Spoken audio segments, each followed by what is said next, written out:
Mortgage interest rates are at historically low levels and have been for a long time. Low interest rates are good for borrowers because it means that it costs less for them to borrow. But low interest rates are bad for savers because it means that they earn a lower return on their savings.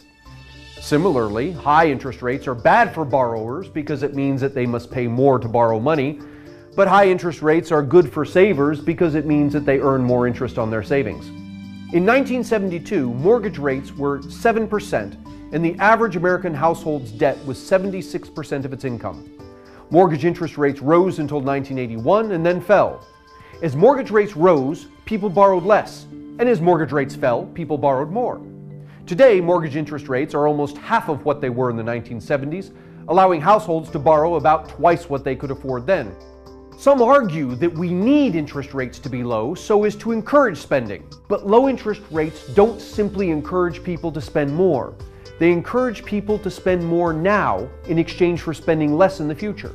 Since borrowed money must be paid back, the additional spending that goes on today will be offset by lesser spending in the future when people pay back their loans. Similarly, high interest rates don't simply encourage people to spend less. They encourage people to spend less now in exchange for spending more in the future. So what is the right interest rate? The answer is the free market interest rate.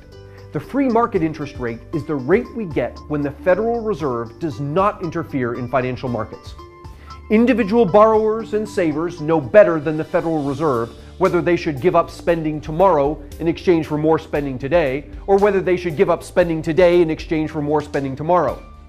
When the Federal Reserve actively manages interest rates, it replaces these people's judgments about what is best for them with the Federal Reserve's judgment as to what is best for them.